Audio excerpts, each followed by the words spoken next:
This is my second video to my horror DVD collection, so let's get started right away. Last time we left off with Child's Play / Howling double feature. Now we're going to start this one off with another one of my favorite films, Cloverfield. This is also shot like the Blair Witch was, where it's lost and found footage. Only this is of a giant monster. When I was a child, I absolutely loved Godzilla, and this film is just amazing. It's J.J. Abrams, the guy who did Lost and Alias and the new Star Trek movie that's out. I love this film. It was just shot beautifully. There's a Cloverfield 2 that people are thinking about making. It's just, I sure hope they do. This is one of the best films I've ever seen. It's just, it's made so great and so wonderfully. So, definitely check that out if you ever have the chance. Next, here we have... Oh, hang on, I'm going to scoop those DVDs down a bit. Next, here we have the original Japanese version called Dark Water. There was a remake of this made. I hated the remake. This version was pretty good. It's kind of about a ghost that has to do with water. Anyway, yeah, so pretty good film. Kind of creepy atmosphere. The kid in this was really cute. I don't remember her name, but it's a pretty good film. I picked that up. I'd never seen it, and I just wanted to watch it. Next up, we have Dawn of the Dead. Sadly it's the U.S. theatrical cut, but we have in here we have all the bonus features in the in the director's cut of the movie. Anyway, it's about zombies in a mall. Obviously, if you haven't seen this, you really need to. It's George A. Romero. A very well done film. It's pretty 80s, you can tell. I think this one was a step up from Night of the Living Dead, although Night of the Living Dead was really good. I sadly do not own a copy, but definitely check that out if you haven't seen it. Next up here we have, I'll just whip both these out at the same time, we have Death Note 1 and 2. This one is the Korean copy, I believe, and this is a Chinese copy, but I don't really care.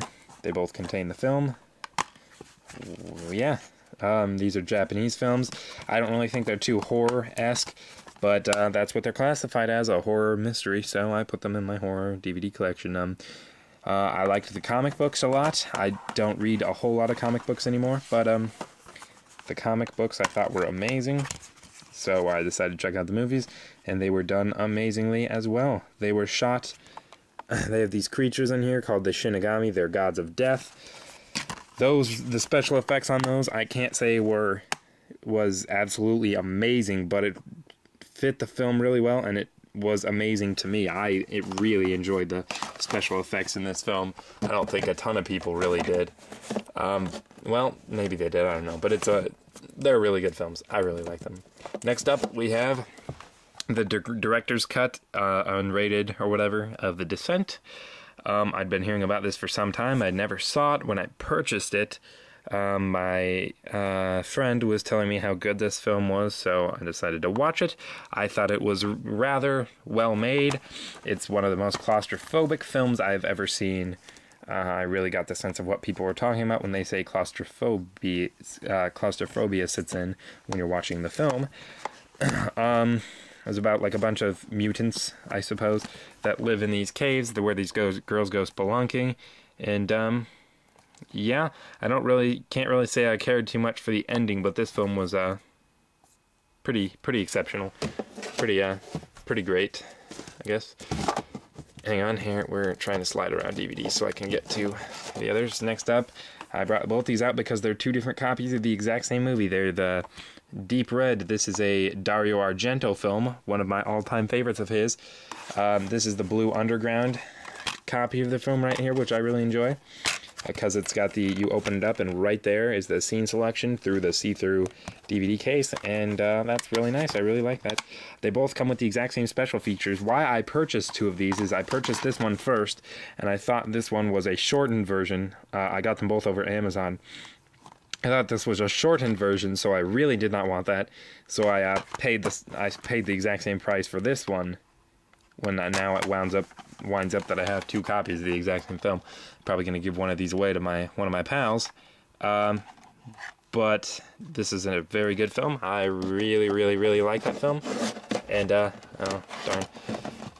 And if you haven't seen it, I would suggest watching it. It's about kind of a serial killer. It's a giallo, so if that's how you pronounce that. Ah, crap. Hang on, I'll put one DVD in at a time. It's a giallo film, if that's how you pronounce that. And so it's really well made, and it's Italian, so win-win. Next up here we have the recent Sam Raimi film, Drag Me to Hell. This movie, if you like Sam Raimi, if you know Sam Raimi and you like Sam Raimi's stuff, I would definitely suggest picking up this film. I got it for I rented it for Thanksgiving with my brother, and I loved the film so much the next day I went out and got myself a copy because it's just hilarious. I actually saw it five times in the same week because my dad then wanted to see it, and my friend wanted to see it, and just there's a bunch of different reasons, but it's a really funny film. Really, somehow Sam Raimi's the only individual I know who can perfectly blend horror and hilarity in the exact same film. So really good stuff. And funny thing is, right after Drag Me to Hell on my list is a copy of Evil Dead 2. This is the Anchor Bay release of the film. There's my Amazon. You can tell I purchased it on Amazon. Anyway, Sam Raimi with his one of his first films, an exceptionally hilarious horror movie about a haunted house, kind of a haunted cabin, where a bunch of teens go. It's got why can't I remember Bruce Campbell in it, and he's just hilarious. This is one of the funniest movies I've ever seen, one of the best movies I've ever seen. Evil Dead 2. They proudly display a 3-star from Roger Ebert, which is funny in my opinion, but very, very, very good film. I suggest that would be one of the bare essentials, I would hope, for horror fans alike. Next up is Final Destination.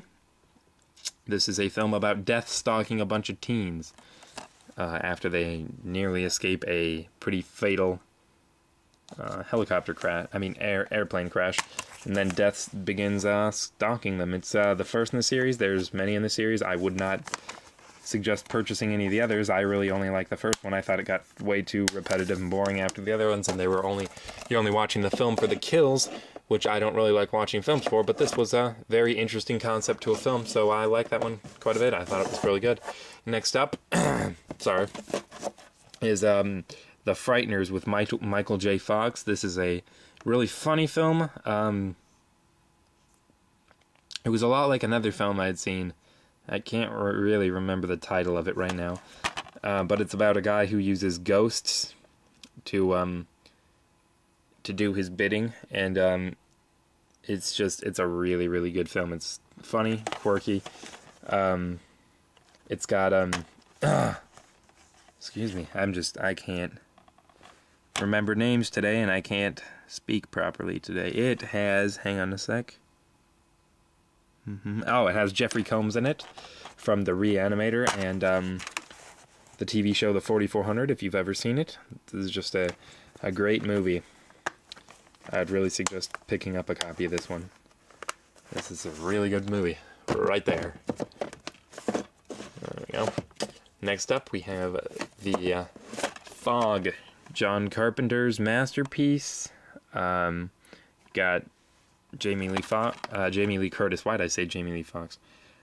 Jamie Lee Curtis in this movie. It's about ghosts that come in with the fog to a small town, and it's just great. It's based, I believe it's based off an H.P. Lovecraft story, though I'm not sure which. I've read most of his stories, and it doesn't really seem to be too close to any of them, but it could be. Yeah, so The Fog. It's a really, really good film. Next up is a film entitled The Forgotten. This is a pretty good film. It's really good up until I thought the ending, which I didn't think was that great of an ending. But it's still a really good movie. I really like this film. It was enjoyable to watch. And yeah, it's kind of in the style of The Sixth Sense, only yeah, the biggest jaw-dropper since The Sixth Sense. Not really, because this didn't really have a plot twist like The Sixth Sense did. Anyway, I suggest watching this one. It's pretty good stuff. We're going to stop for the 10-minute mark. and we'll see you next time.